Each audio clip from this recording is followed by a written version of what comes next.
you try to work musically, but the student is permanently occupied with navigating around technical cliffs, being am I in tune?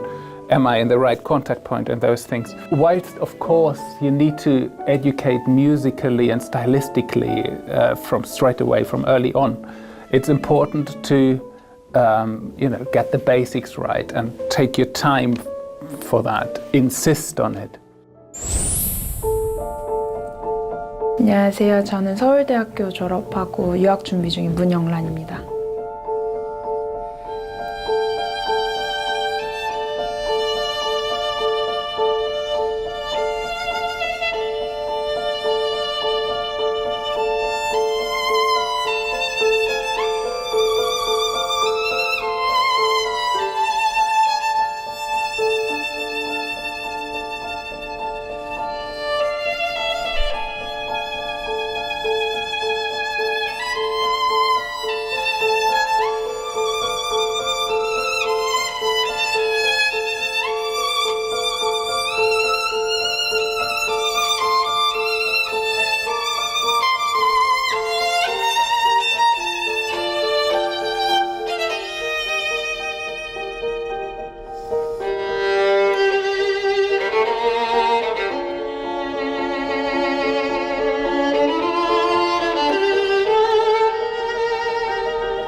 우선은 악보에 적혀있는 섬세한 부분들이 되게 많기 때문에 악보에 충실한 게 가장 우선시돼야 하는 것 같고, 깊이를 표현하는 데 있어서는 소리적인 접근을 많이 해야 되는 곡인 것 같습니다.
제가 몸에 힘이 좀 많이 들어가는 편이라고 생각을 해가지고 그런 면에서 조금 도움을 받고 싶습니다. Bravo. Really committed performance. I liked lots of things of it, especially your sense for pulse. The right mixture of freedom and pulse. So I'd like to start with the nature of the bow. The bow is light here and heavy here. Right? So by nature it would make a diminuendo to the tip and a crescendo to the heel. And if you look at earlier music, Bach, but also still Mozart, you hear these so-called rule of down bow integrated into the music. Yeah, so if you play Bach, you can be relatively sure, or in many cases where it fits the nature of the bow, where you play strongly here and then lightly here. You see we go, that it goes lighter, stronger, lighter.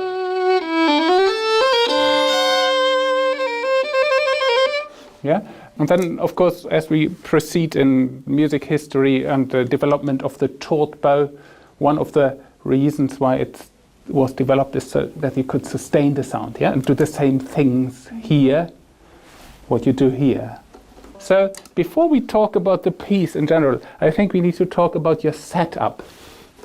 Where you place the violin, You know, we can place the violin in different places, further up here or further down there, on the top of my shoulder, like very high, as if I had the middle chin rest. Yeah? If I go like this and I go to the tip, you see, I have lots of space. I could go even further. But you see, for myself, very narrow here. It's not so good. If I go further down, you see here. No. See, I need to stretch my... And then I have much more space here. So for me, this is not so good. Yeah, I can't afford to go further. But for you, if you're down here, you will struggle to go to the tip. That's why I think your violin should move a bit higher on your shoulder. You see, and now I mean, you can exactly, it's slightly back down. So you would have to rebend this a bit earlier, yeah, so that it goes down a bit earlier. Yeah, the curve. Do you want to go from here? And you try to get the same.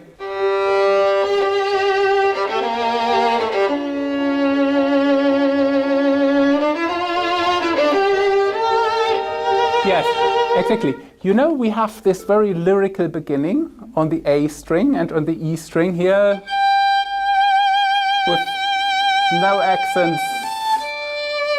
And I think even when you come here, don't press, but keep it with, and then, yeah, pa pa pa pa pa pa, triplet.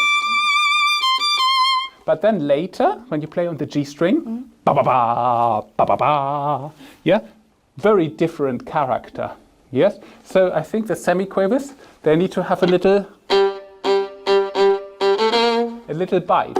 So to stop the bow a bit, can you try?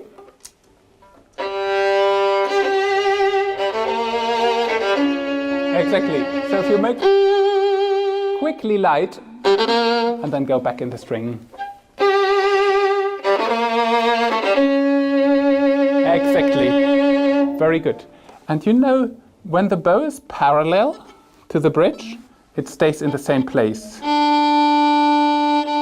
But when I want to move to the bridge in the down bow, do I need to move it in this direction or in this direction? This. There? Yeah. Look what happens then. Huh? Okay. So when you want to go to the bridge, then yeah, you need to go away from the bridge. Okay? So, but if you want to stay near the bridge in the down bow, to go in this direction. That's why it's so important for you that your violin is not there, because you cannot do that otherwise. Yeah. And in this context, I want to introduce you to the in and out system by Galamian. I don't know if you've heard about it. The out and in. If you can once stand with your violin, holding it just on your chin, and you rotate to the left and the right. Yes, exactly. And then you go with the bow in the opposite direction. So you go like.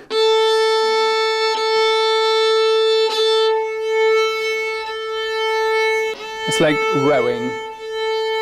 And the down bow, you push it forward. Yeah.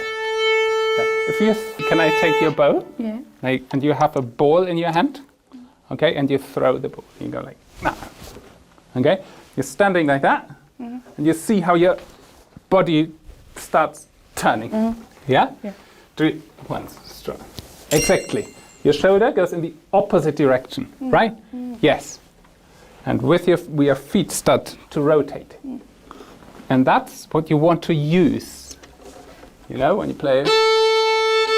Let's do some fast ones, like you go like as if you throw a ball. Good, but you want to get straight at the tip and back. Maybe keep the violin a bit more in, yeah. And back. Good. Be careful that when you do the upper, you don't go down. But yeah, left and right, that's good. Up and down is bad. Yes. Well done. And now you do that in slow.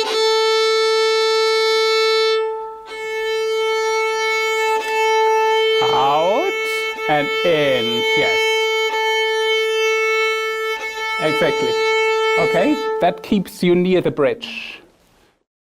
Are we doing something very precise on the violin? We need to be very precise. And this precision, so there is this this need or this wish for a fixed point against which we relate certain movements.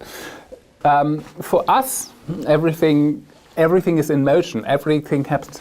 I see often in students that the place where the violin is placed and where the scroll sits, not based on where it would be good for the playing angles, but where they kind of can clench it the best, where to position the instrument most economically.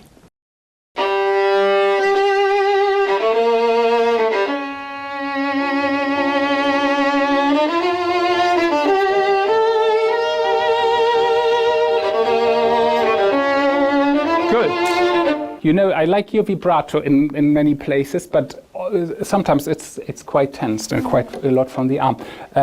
In the slow bits, you tend to vibrate only in the middle of the note. We need to talk about that a bit more in detail. But look, when things get more intense, yeah, like mofa, they condense. You don't run like this. Yeah, you go like this. And you see, with the vibrato, if you open the hand, it makes it slower. If you close the hand, yeah, it makes it faster. So be careful with the other fingers that when you yeah, but that you keep them closed when you want intense vibrato. Source comes from the hand, and then the arm participates. You see that the engine is here, yeah, but then the arm can follow, but not be the first. Exactly. Yeah. So that the ignition comes from the hand, and then the arm starts to follow, but that the ignition doesn't come from the hand, and then the yeah. And now I think we have different ways of expanding the sound. We can. Well, the two main principles, of course, you add more weight to the to the bow, get more nearer to the bridge, or you increase the bow speed. Yeah, it's a different type of crescendo. One is a bit more, has to do more with movement and airiness in the sound, despite it getting stronger. And one is more to do with gravity. Yeah, and I think as you go up in the beginning, there is no gravity introduced into the sound. Right? The sound stays floating, but still you want to go to a forte. You still want to open up the sound. So rather than adding weight to the bow, I would try to add speed to the bow. That when you come, yeah, the D, still little bow, and then that you don't do like something like that. Yeah, that comes only on the G string then.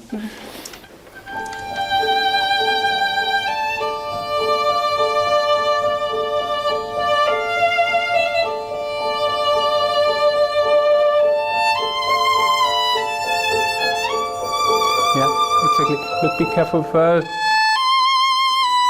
that you don't do. Yeah, as clean as it is, the step still needs to be quite clear. So if you do third finger, if you go first with your hand in the second position,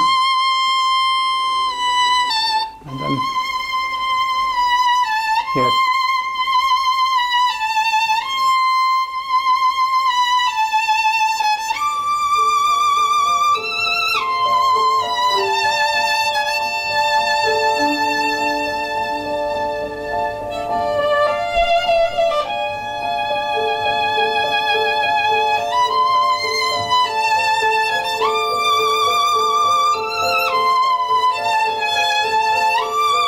Yeah, I think this is the reason why he wrote them separately, yeah, and not so that you can,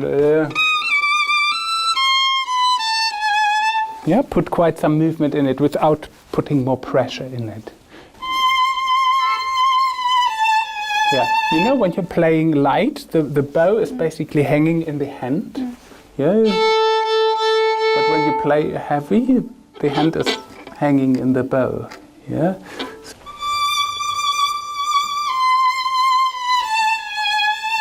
Yeah, it's circuits.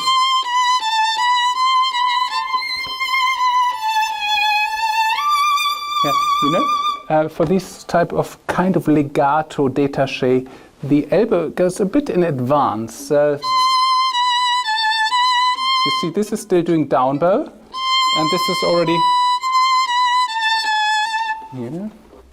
Yes, and keep your violin a bit in. Yes. Okay. And then the size of each note exactly the same, or what do you think? Maybe the same. I think they get a bit more intense, no?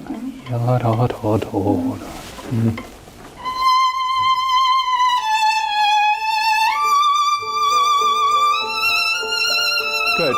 And then difficult place because you have a fast bow, and then you need to save for this one. 단점이면 단점일 수 있는데 감정의 폭이 큰 게 단점이자 장점인 것 같습니다.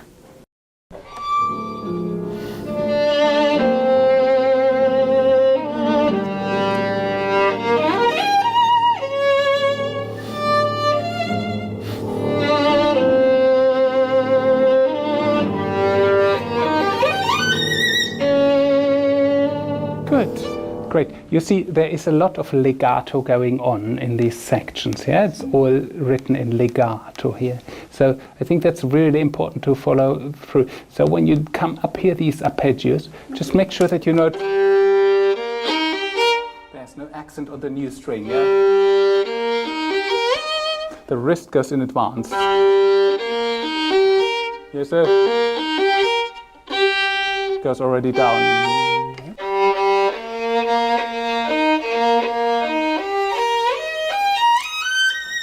Yeah, you know when it's really fast, you can even think that the elbow actually goes a bit up, like this. Yeah, if you go from one string to the other. You don't even need to take the whole arm with you. What I find one very fantastic exercise from Paul Rowland for that is if you put the bow here, and you wave at me with the other hand. Yes, you hold the screw. Just take this one down. Put this thumb not back on, just like that. Wiggle the thumb. Okay, full pressure. Exactly. Now you go up and down with the wrist. Whilst keeping the pressure on. Exactly. Now you put the thumb back, and you go like. Oh, you're very good with that already. Yeah, so that when you have a string cross.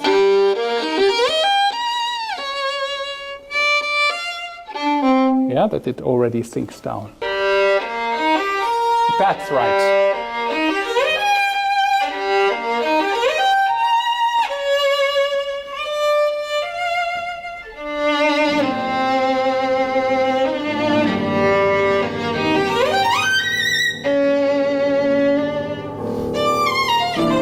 Good. Yeah. Important is that you show the C a bit. Yeah, for the pulse.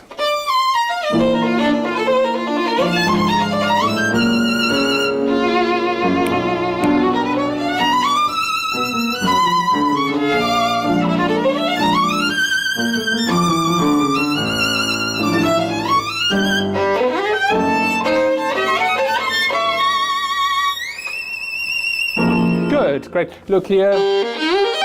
You can also, yeah, use this. Exactly. Great, super. You know, you play these one notes separately, which I think is good. Yeah, but then why separately? to bring them out a bit more, yeah, because they are on a weak part. Here is not so strong, the violin. So don't rush over them, yeah. Then you might as well just slur them otherwise. I don't have specific expectation. It depends. Again, it depends on the student. I just believe that it's good to take your time, and I'd rather having done one topic thought with thought and properly, and than someone having prepared a lot of repertoire but has nothing done, in great detail. So I'm a fan of thoroughness. Which note do you find the most important one in each scale?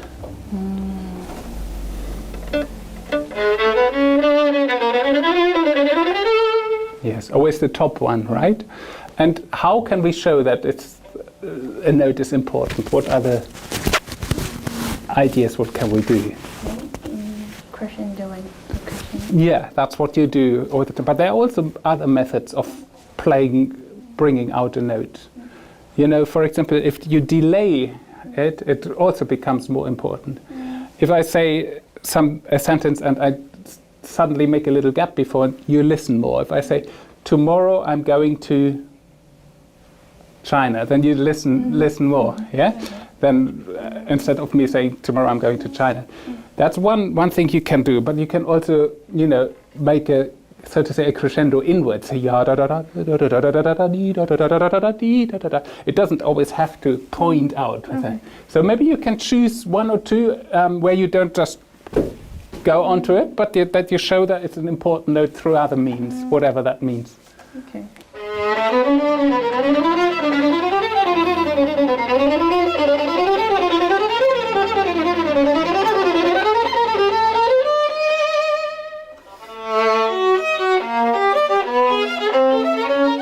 Yeah, so largamente it says here, so keep the weight in the string. We have a full sound.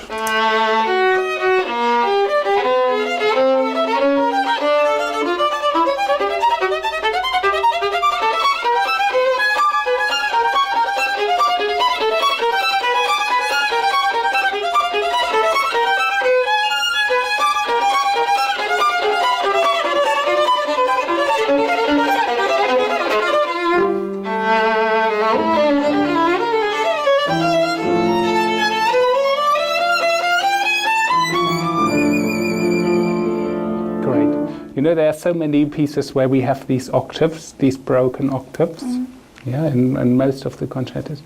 And I think if you almost think like that, the bottom string isn't left, but that you just adding the top string. Rather than, yeah, do you want to try it?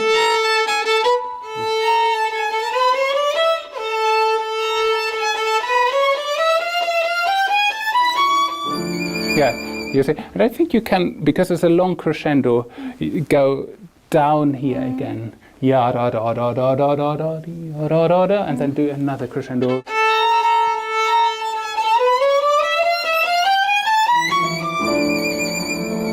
Yes,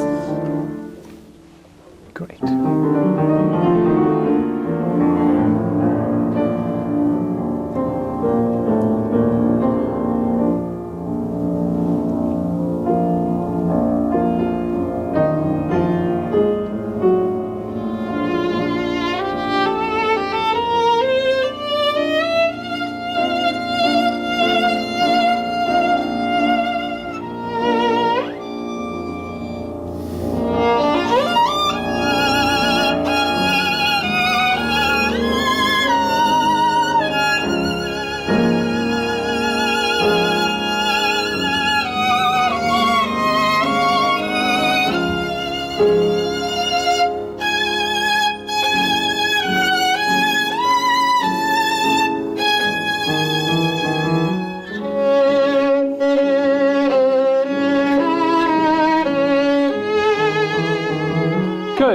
Yes, beautiful playing, well done.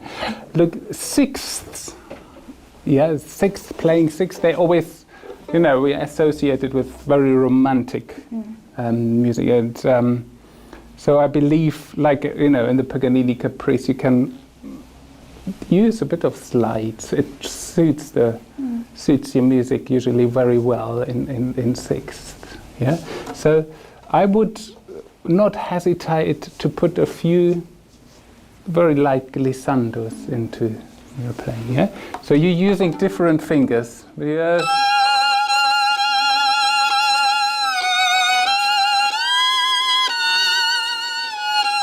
You could try it out. What happens if you use the same fingers?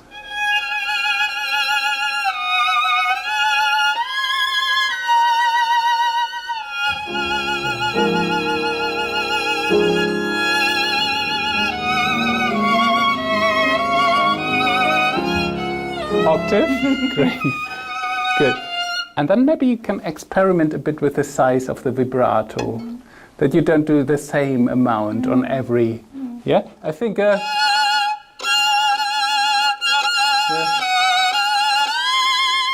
Has a bit faster, right? And then maybe not so early. And when you start vibrato, you know, from zero vibrato to start vibrato, is it first slower and then faster, or is it first faster and then slower? When you think of a singer singing a note without vibrato and then starting the vibrato, is it first bigger and then smaller, or first smaller and then bigger? Yeah? And you're always going like big in the beginning, but I would start little but fast and then get. Yeah? Yeah, so that we almost can't, you know, recognize it in the beginning.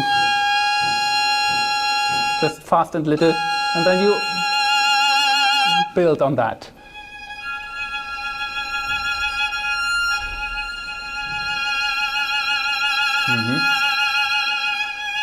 Exactly. Great. 제가 되고 싶은 연주자는 청중들의 마음을 움직이는 연주자인 것 같습니다.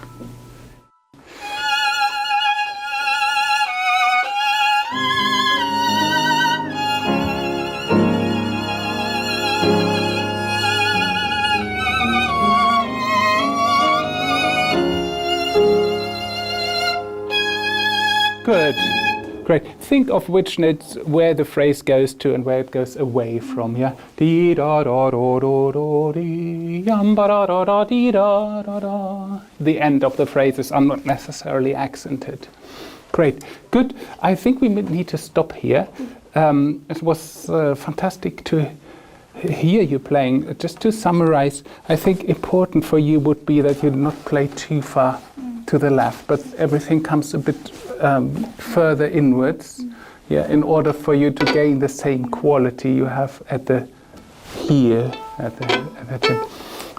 For your vibrato, just more variation is needed in the vibrato. It's quite the same type of vibrato.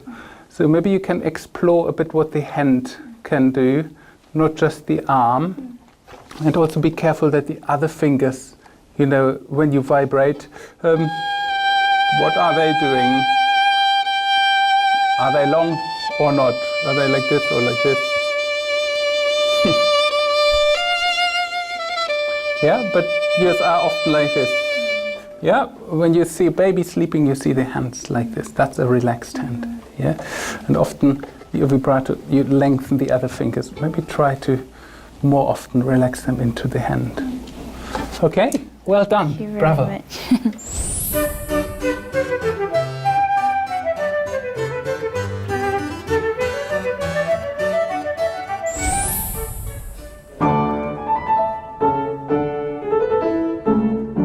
바이올린을 전공하고 있는 운흥초등학교 5학년 김사랑입니다.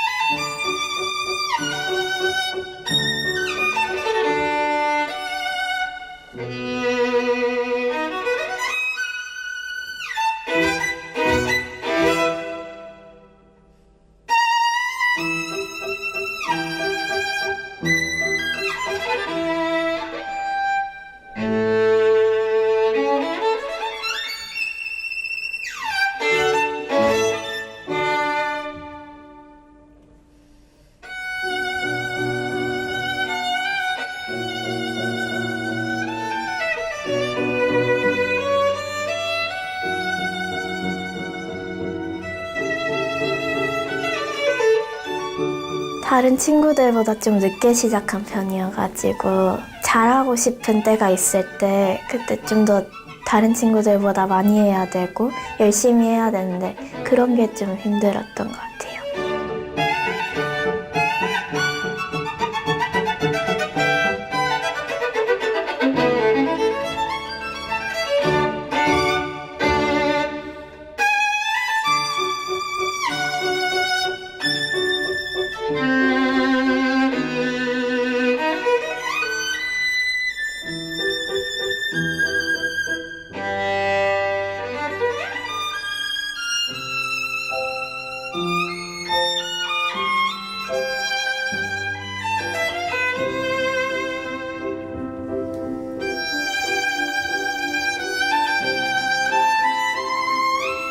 바이올린의 얇은 소리하고 부드러운 음색이 바이올린의 매력이라고 생각해요.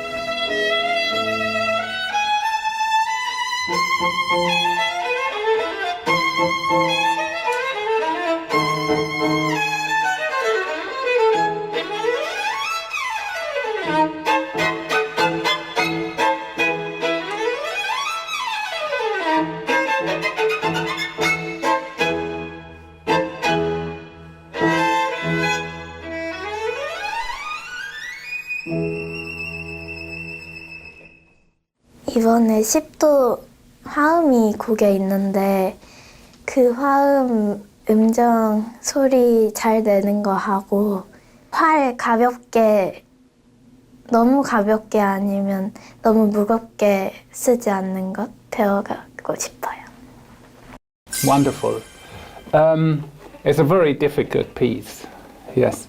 You need to be careful that you don't do too complicated things too early in your life. Yeah, to make sure that you don't build in too many bad habits into your playing.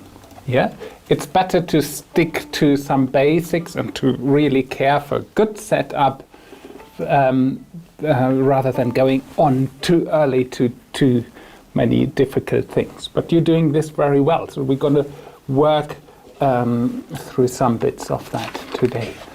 Paganini writes very operatic music, so it's basically either virtuosic violin playing or imitating an opera aria.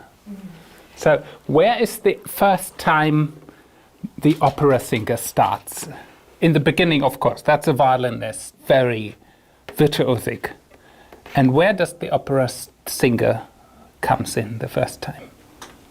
That's the singer, yeah? That says dolce here. So we need to change totally the technique from playing fast and virtuosic to singing. Yes, you see, you're still a violinist here. And then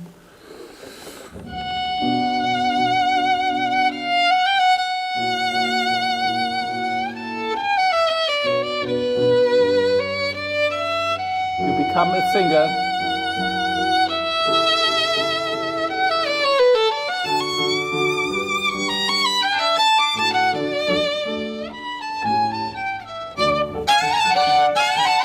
And then you become a virtuosic player again, okay? When we play the virtuosic, accented, fast things, the fingers are the main engine. But when we play legato, like a singer, the fingers are not the main engine, they are the mediator between the arm and the bow. You see how I use my fingers for the accents?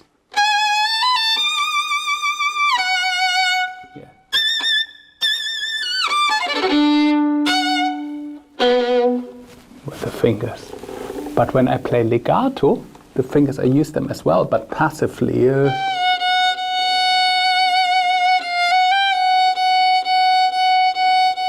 You see, we need to make one very important distinction. When you play legato, you curl the fingers in the down bow. When you play staccato, you lengthen the fingers in the down bow. You go that way around, yeah? Good. I'd like you to try the dolce section again here. And you want to try to curl your fingers in every down bow.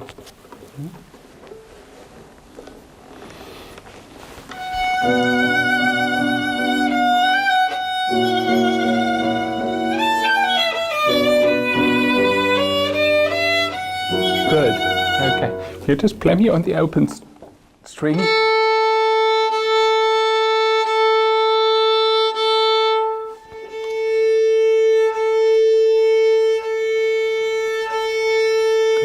And your arm, the slight small circle.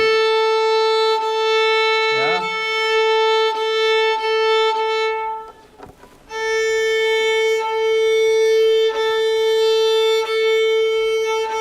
Yeah. Look, what you want to try is that the wrist goes down before the bow change.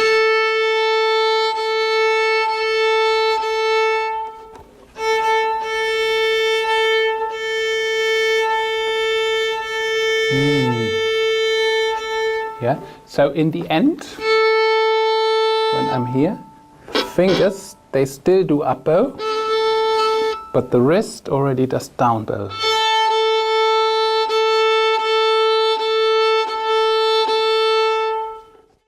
다른 연주자들이 하는 걸 보게 됐는데 그게 너무 멋있어 보여가지고 전공하고 싶다 이런 생각이 들었던 것 같아요.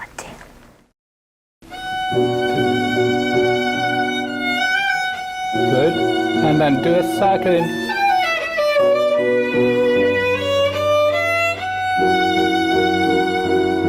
Good.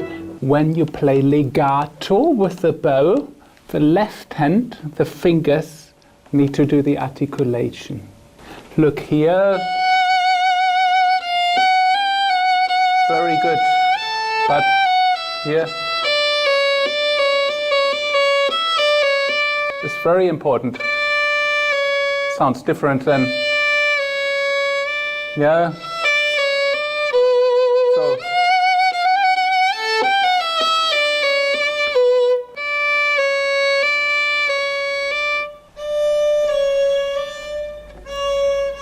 difficult, isn't it? Yeah. So that's what Flesch, a very, very famous pedagogue from the last century, said.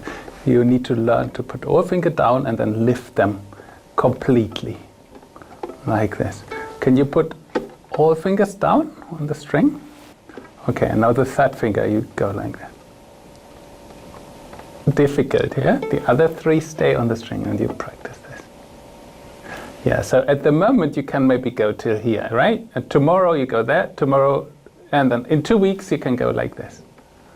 Yeah, that's really important for the quality of the legato playing, okay? That the lifting becomes independent, the fingers. So then we have another virtuosic section, and then where does the next operatic section start? Here? Exactly, it's the dolce again, yes? We have the same again, just with a bit different notes. You know what an upbeat is? An upbeat before the downbeat. Like for example, this is an upbeat. Da, da, da. Upbeat. This is an upbeat. Yeah. Before the downbeat. This is all upbeats. Da da da da da. Ba bum. Ba da da da da. Da. Yeah. D the strongest, okay?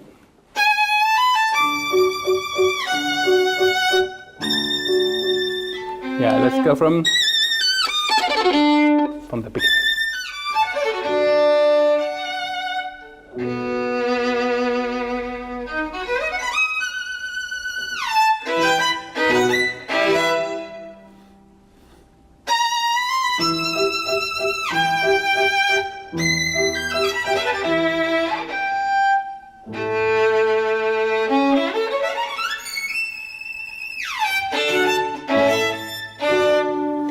Sarang, there are already written a lot of rests rests in the piece. So we don't need to put extra rests in.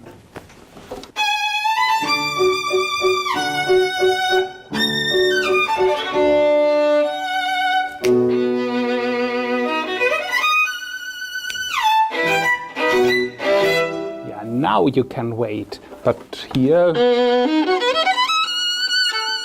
Oh, too long, yeah?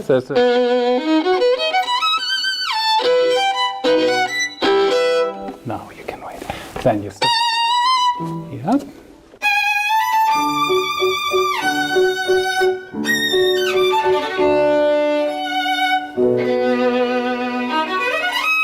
Yeah,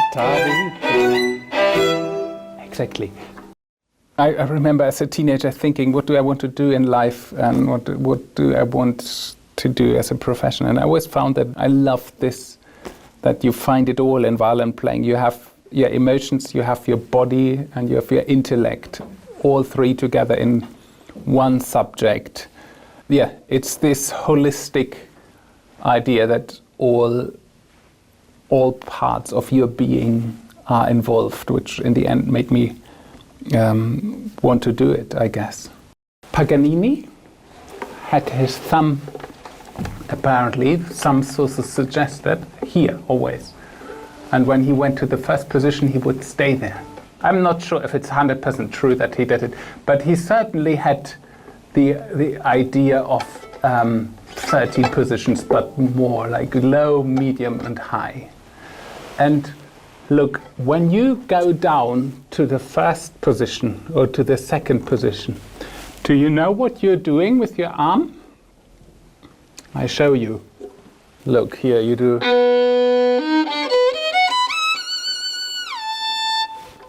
You go with the wrist out. But if you can think that you're just doing this, exactly. Try once out how far you can go. Can you once go way too much, like this? And you go all the way totally in with the wrist, like that, yeah.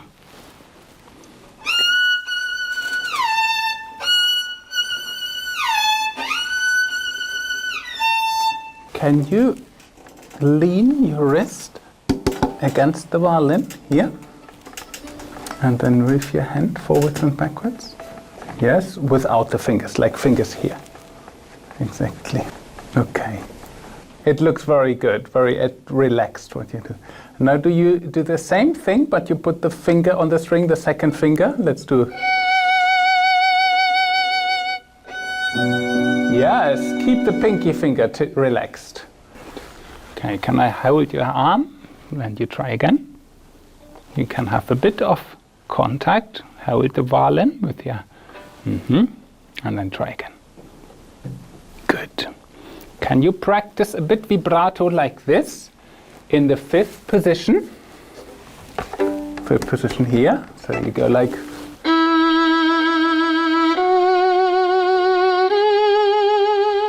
Then you do the same in the first position.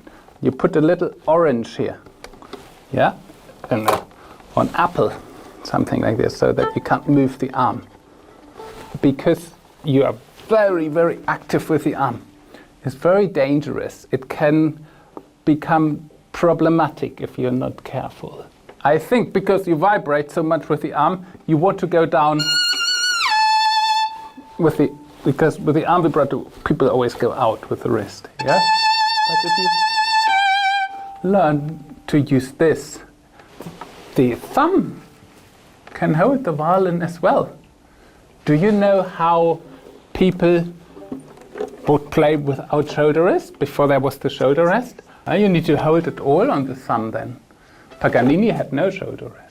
You played it. If you want to take the shoulder rest away, you can then, of course, always play with shoulder rest, but just so that you understand what the hand can learn. Look, if we go from the first to the third position, and you do this with the thumb,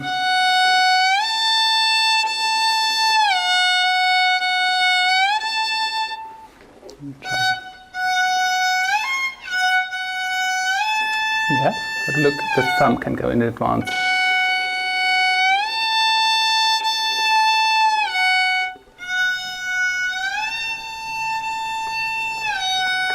pattern. Now look, then we go up to 5th position.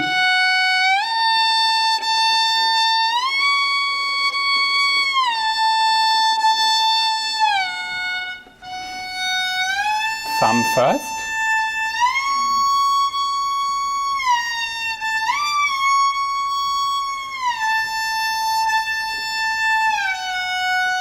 Exactly.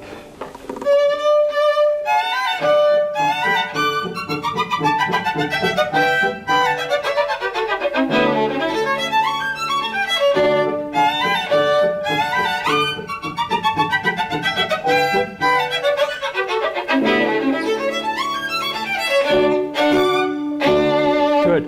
I think it needs to be a bit nearer here because it's not like not so light, yeah? So maybe here, not so much here.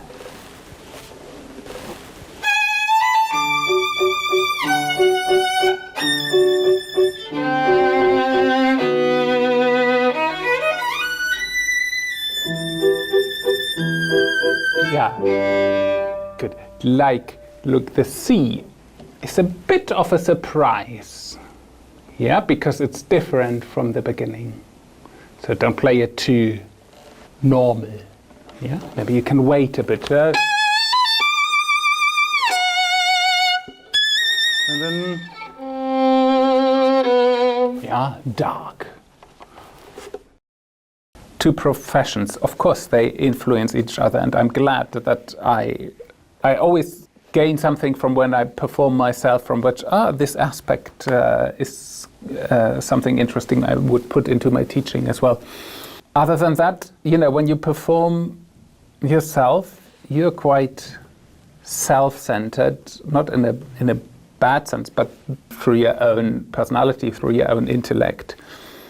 And the whole thing, performing, happens in time. So there is no second chance. When you play, you play. There's the pulse going. So your thinking patterns are quite, you know, in a way rigid.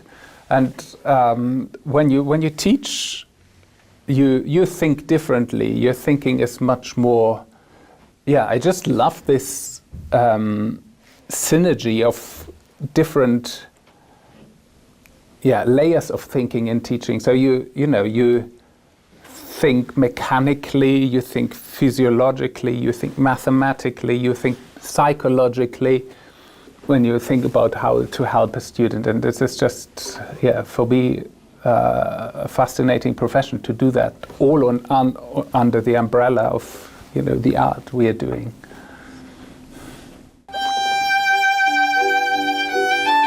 Yes.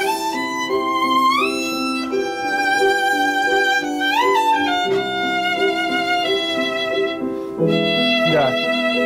So, look, you're losing you're getting a bit sad here. Yeah. So you're losing the will power here.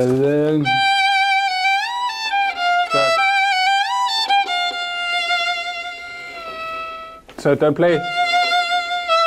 Yeah. Still inwards. Yeah. But do we want to start a?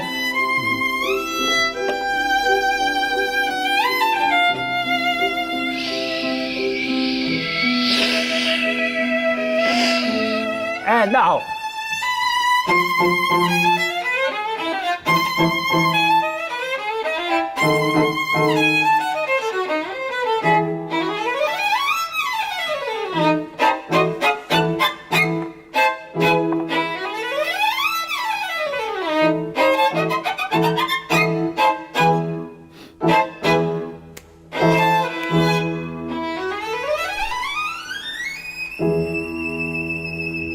Yes, well done, Sarang. Your scales are very good, but maybe you cannot do a gap. Yeah, that you come not. You understand? Yeah, but go one thing. And then the chords here. Look, we want to use the fingers. That's not so difficult, but what is difficult to come back with the finger, so, and then, that's difficult. Look, when I play, the bow afterwards goes a bit upwards. Yes, and then quickly back. Your tip should not go behind your head, but more in this direction. I mean, you see?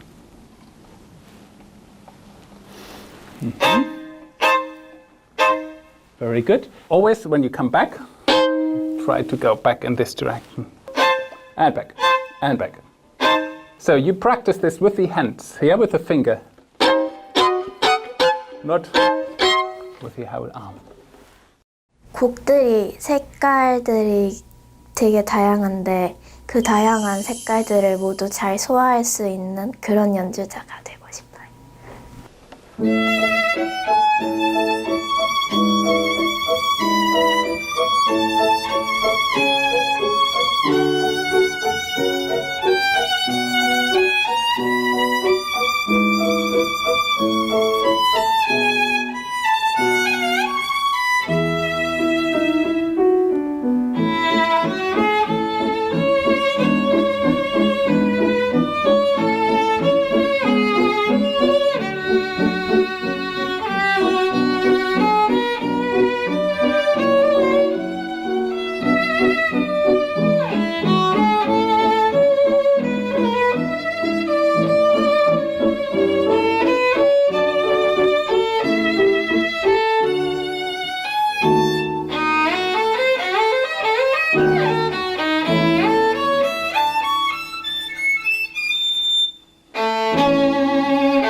Look, dum ba da dum bim bim ti da dum ti ti. Please, please, please. So we can show this. We are a singer here again. Yeah. You see, he writes a little accent on this one.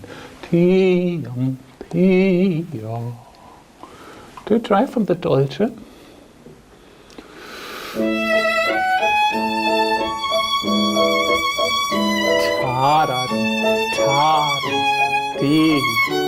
Exactly. Good. But if you do the first one strong, then you need to do the second one a bit lighter. Otherwise, we have twice the same.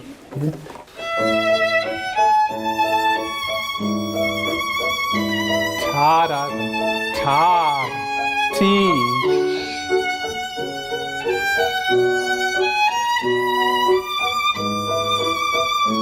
Ta da da ti da.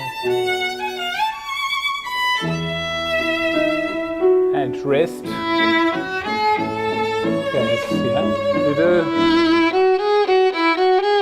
Using your wrist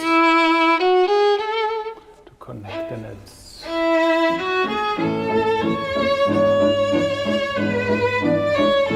T, T.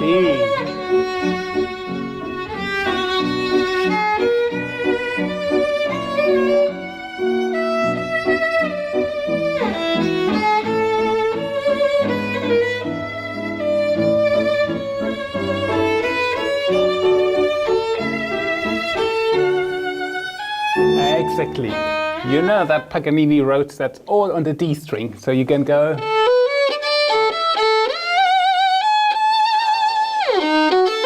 But I think maybe your teacher has put it on the A string because it's a bit too high for your small hands still. But maybe in a couple of years you can play it all on the D string. Good. Well done. That sounded fantastic.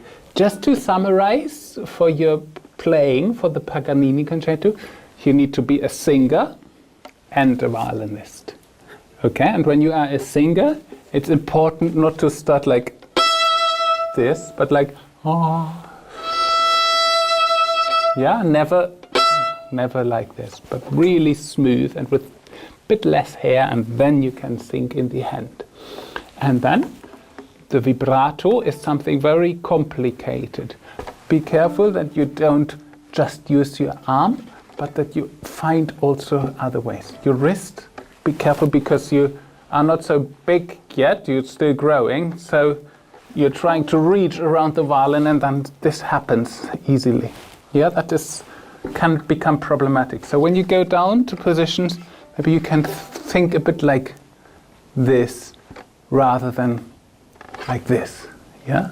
And if you practice sometimes without a shoulder rest, then the hand is, so to say, forced to do a bit of that.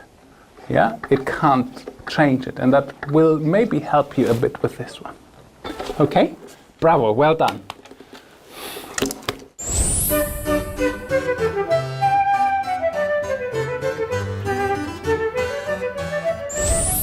제가 가지고 있던 고민들을 오늘 너무 정확하게 파악해 주시고 고쳐 주셔가지고 많이 도움이 된 것 같습니다.